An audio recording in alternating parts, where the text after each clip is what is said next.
Hello students. So student, in the previous class we were talking about that of the Newton's third law of motion. So we have studied that what is the Newton's third law of motion?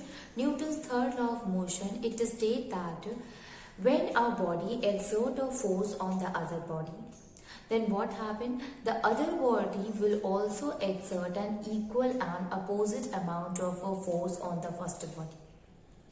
So here, one body is exerting a force and in return the other body is also exerting a force on it.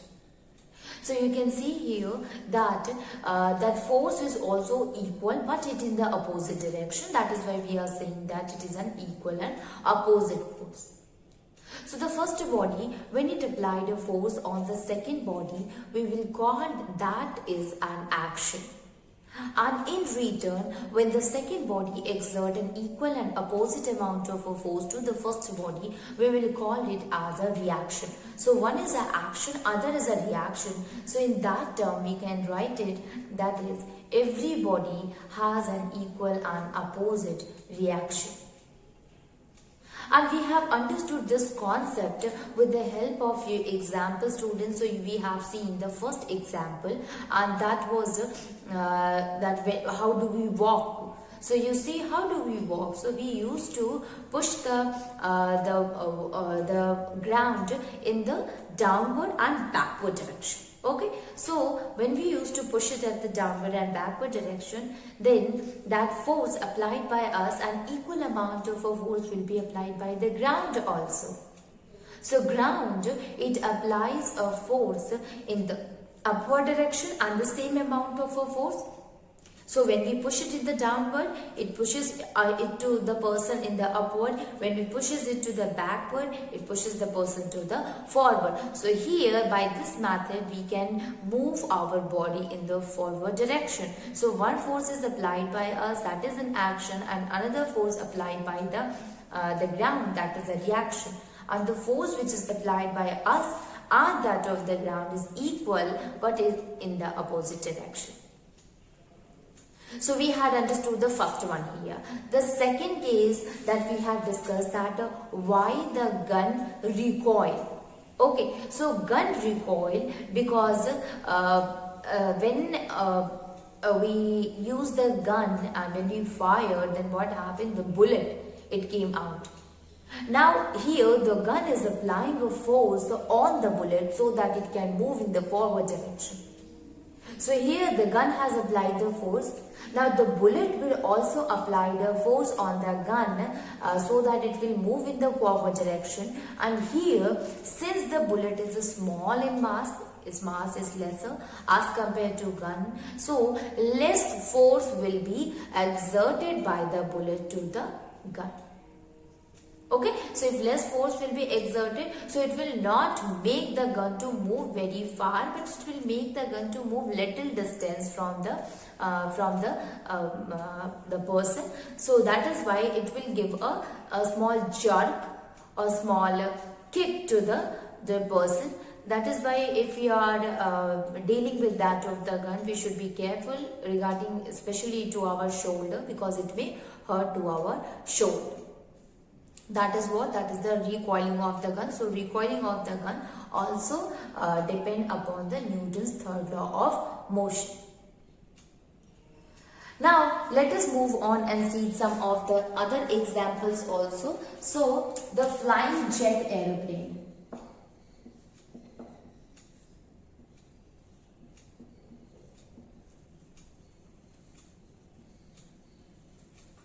Or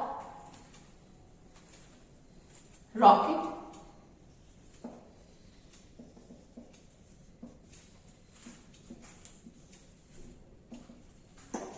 Flying jet, aeroplane and rocket here, students. So before we go, let me give an example to understand this concept. If suppose you are having an inflated balloon and you had hold it from the mouth of the balloon. Now what happened? When you leave the balloon in a upward direction, what will happen?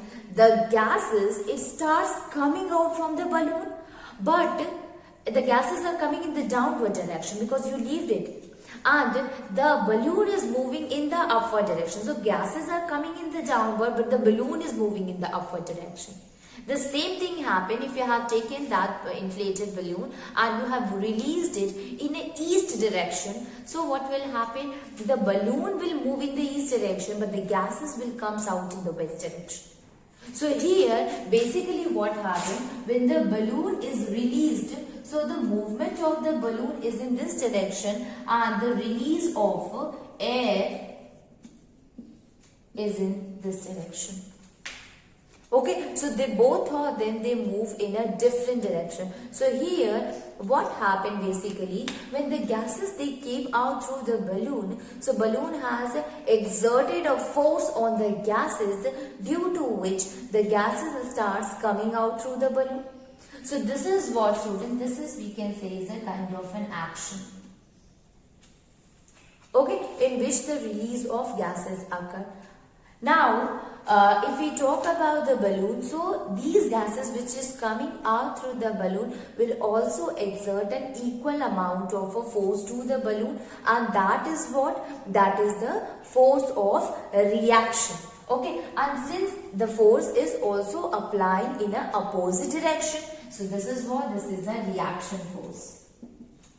So one is action force, another one is reaction force. Okay, so air is released downward and balloon is released in the upward direction. So both of them moving in the opposite direction. So they are following, or they work on the principle of a Newton's second law, Newton's third law of motion. Here action is applied by releasing of the balloon, means balloon applied a force on the air to move out, and the air also applies a force on the balloon in the opposite direction so that it can move in the upward direction. Now we have understood this concept, that what happened when the balloon is released. The same thing with that of the jet, rocket or airplane.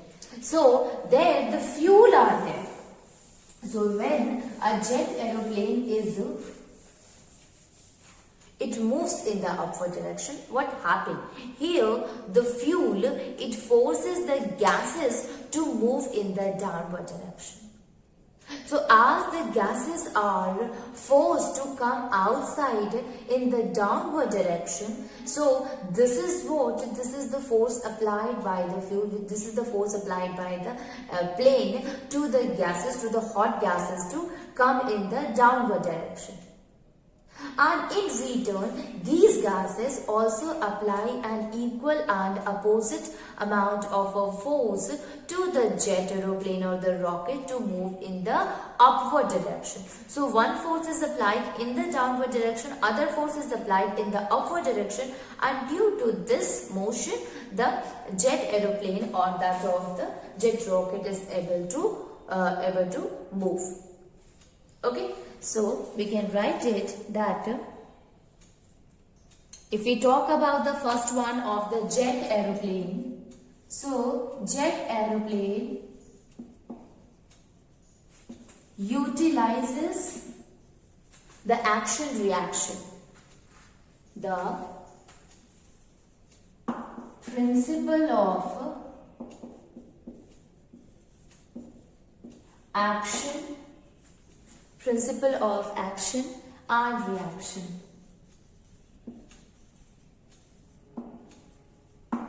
Principle of action and reaction. Next one is basically what happened here, that in modern jet aircraft,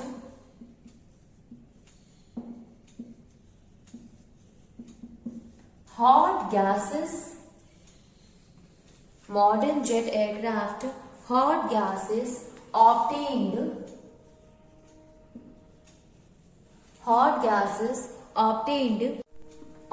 by rapid burning of the fuel which rushes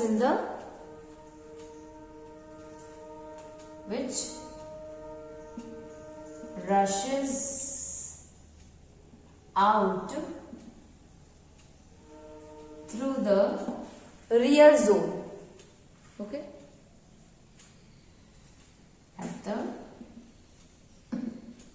rear end. Okay, rear end of the aircraft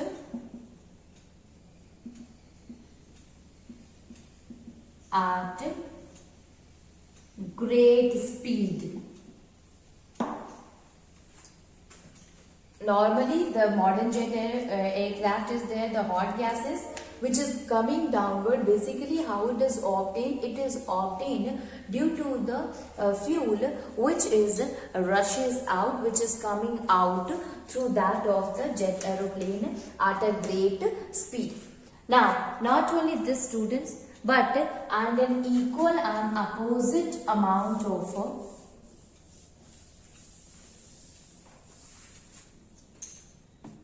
the equal and opposite reaction,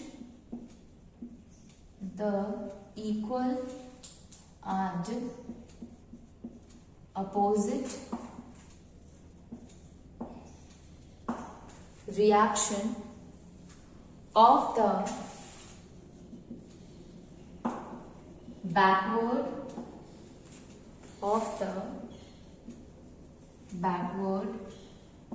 going fuel or going gases pushes the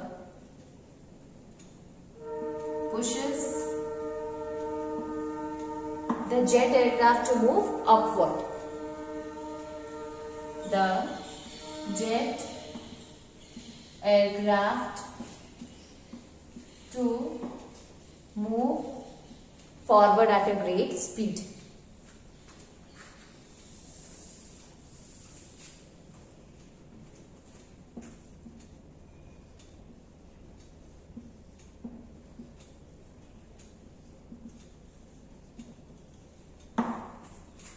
So basically you can see here that when the opposite reaction, if you talk, when the jet aeroplane is there, so this jet aircraft used to release the fuel, okay, and because of the burning of the fuel, hot gases are released from the jet aircraft, and these hot gases, they are forced to move in the downward direction, so due to which it comes out through the jet aeroplane through the rear end. Rear end what? It is the back end, you can say, so it is coming backward. While the hot gases in return, they also apply an equal and opposite amount of force to the jet aircraft, due to which it moves in the forward direction with a great speed. Okay, so they basically work on the principle of the action and reaction, where the fuel is coming downward, the hot gases is coming downward and making or pushes the jet aeroplane to move in the forward direction. Now let us see what happened in case of the rocket. So rocket also work on the principle of action and reaction forces.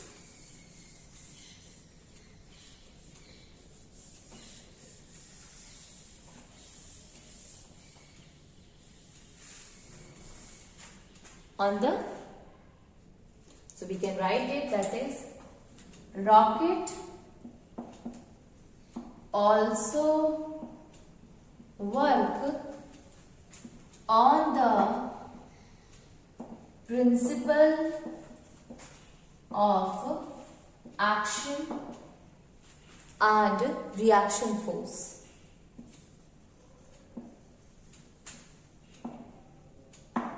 Action and reaction force.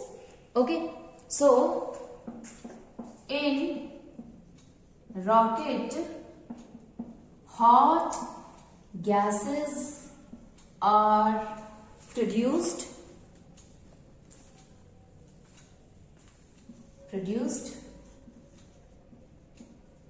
pushing the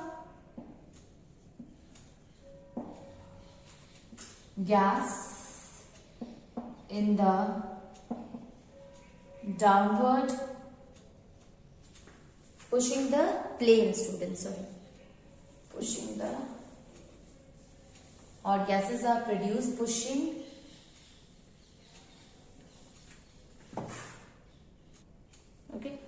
the rocket to move upward. Upward means forward. Upward, forward, These gases are produced through burning fuel,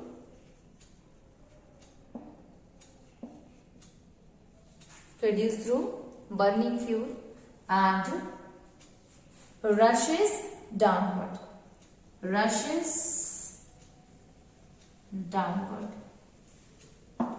Okay, so you can see that either it is a jet aeroplane or a jet rocket. In both the cases, it acts on the principle of action and reaction here. We already had discussed about the case of the boat or in case of a ship. So we have seen that how with the help of a oar, the boatman used to pushes the water in the backward direction, and in return the water will also pushes the boat in the forward direction. Or what happened when a person tried to jump through the boat? So when he tried to jump it, at that time he pushes the boat in the backward direction through his feet, and in return the boat also pushes it to move in the forward. So that is why he is able to jump out from that of the boat. Any other example is there? Yes, in case of a hose pipe.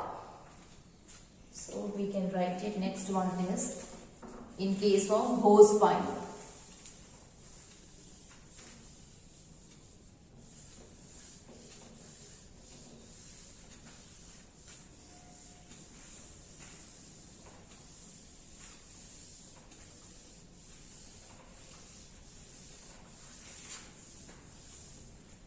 In case of hose pipe.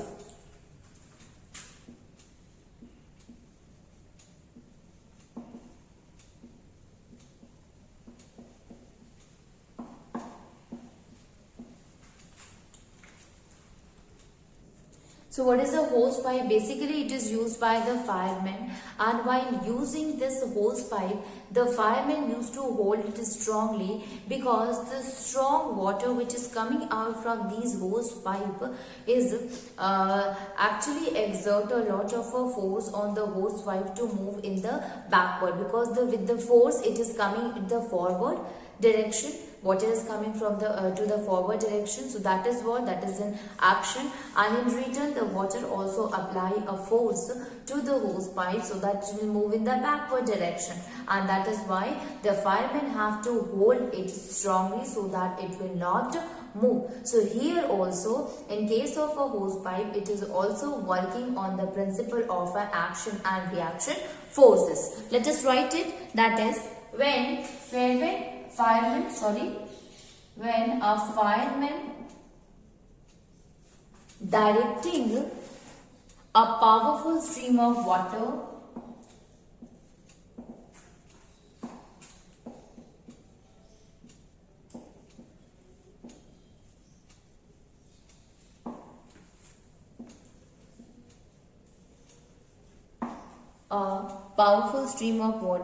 on fire from a hose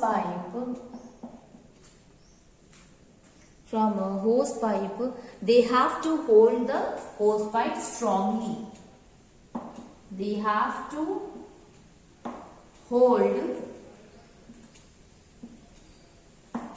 the hose pipe strongly. The whole pipe strongly. Why is this so? Because it has a tendency to go backward. Because it is having the tendency to go backward. Okay, so it is having the tendency to go backward. Basically, the backward movement occurred due to the backward force. Okay. So the backward movement of the hose pipe occurred. The backward movement of the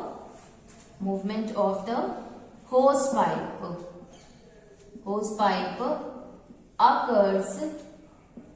occurred due to the backward reaction. Okay, due to the backward reaction of a water, backward reaction of water which is rushing outside, which is rushing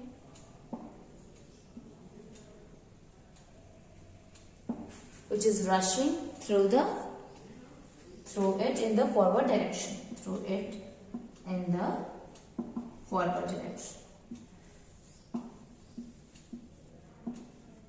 So the water which is coming out through that of the hose pipe, it is actually coming with the great force, and as it is coming with the great force, it will also apply the equal amount of a force on the hose pipe so that it will move to the backward.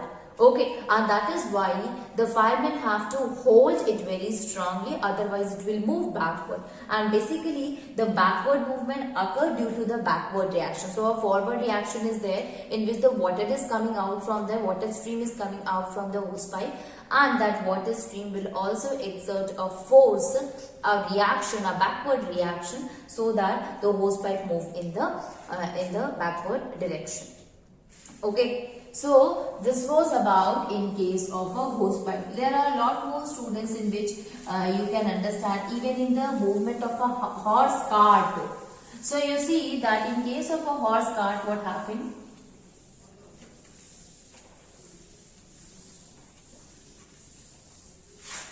In case of a horse cart, the horse cart, it seems that it is the horse only which is actually applying a force and making the horse cart to move. Yes, some extent it is correct, but actually not properly this answer is correct, because when a horse applies a force on the cart, then what happens? The cart will also exert an equal amount of a force on the horse. Okay, and when this force is applied by the cart on the horse, at that time the cart does not move, and it seems that it is because of the horse only. But since the cart is also applying an equal amount of a force, and thus the cart is not able to move. Now the force by the horse should be applied much more so that it can overcome with the friction, with the force of the friction, and make the cart to move. So basically it depends upon the cart that how much friction does it is possessing or it is having, and what amount of a force a horse should apply so that it can overcome with the force of friction. So here how the Newton's third law of motion is acting. So the cart is also applying a same amount of a force. Okay, when the force is greater than the cart one, the force which help it to overcome with the force of a friction by the horse, then it will be easy, or it will be the horse will be able to move the horse cart. Okay, so this will also work on the principle of the action and reaction forces. So this was all about, this was the some of the examples which is related to the Newton's third law of motion, in which we have seen that one body exert a force on the another body also exert a force on the first one. Okay, so an equal and opposite force is acting on each other. So this was all the Newton's laws of motion. So we have studied the Newton's first law of motion, Newton's second law of motion, and Newton's third law of motion. Let me remind you, Newton's first law of motion, it is that when an object is moving or is at a state of a rest, will remain at a state of a rest or motion until and unless an external force is applied on it to change its state of rest or motion. In case of a Newton's second law of motion, we can say that the force applied on a body is depends upon the rate of change of momentum. And finally, the Newton's third law of motion, it says that every action has an equal and opposite reaction. So this was all about the Newton's laws of motion. Now let us move forward and try to understand a new topic, and that is conservation of momentum. Conservation of momentum. Now if we talk about the momentum, students, so we are knowing that what is the momentum. Basically momentum is that when a force is applied on an momentum basically it depends upon the mass and velocity. So we are knowing that momentum is equals to m into v. It means if any of these will increases, the momentum will also be increased. So let us imagine, let us suppose that if two vehicles are there and it is moving, a truck is there and a car is there and it is moving, and they both are having some kind of momentum. So if a car is there and it is moving with the momentum that is having mass m1 and its momentum, if suppose we will take it as mv, and the truck is moving with the m2 and v2. Now they were moving with a different momentum. Now what happened that since both of them are having different speed, so their momentum will also vary from each other. Whoever is having more speed will having higher momentum. So here if suppose the truck is having a higher speed, so it will move faster and its momentum will also be higher. And it is moving with a slower speed, so its momentum will be lesser. So here momentum will be more and momentum will be less in case of a car. What happened? After some time they collide with each other. Okay, it was moving with a greater speed and it collide with that of the car. Okay, so when it collide with the car, what happened? The speed of this car, due to collision, the speed of the car, it increases. So we can say that due to collision, speed of the car increases and the speed of the truck decreases. Speed of the truck decreases. So one speed increases, other speed decreases. Now you see here student, now since the speed of the car now increases and speed of the truck now decreases, and before that the speed of the truck was there more than that of the car, and due to which the momentum, if we talk about that P1 was greater in case of P2, if suppose it is like that. So after collision what happened? The car speed increases and due to which its momentum also increases and this momentum decreases. But when you look at the overall momentum, means before collision and after collision, you will find that there is no change in the momentum, it remains the same. Okay, so here what happened, the total momentum before collision, that was equals to the total momentum after collision.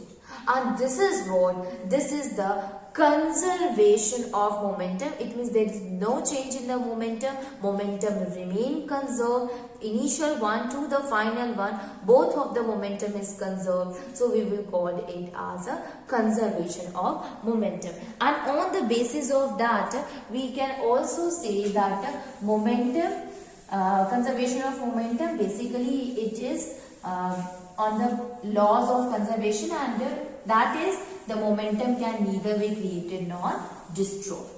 Let me write it and make it to you, explain it. Now see here students, according to the law of conservation of momentum,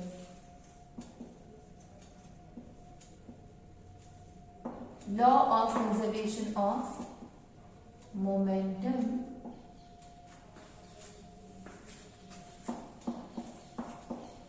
what is the law of conservation of momentum? It is that when two or more bodies act upon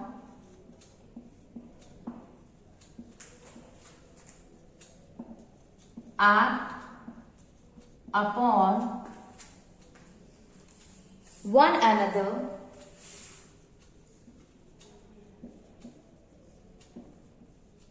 their total momentum remain constant. Their total momentum remains constant. It remains constant or conserved provided no external force. Provided no external force are acting. No external force are acting. Okay, no external force are acting. This is the law of conservation of momentum.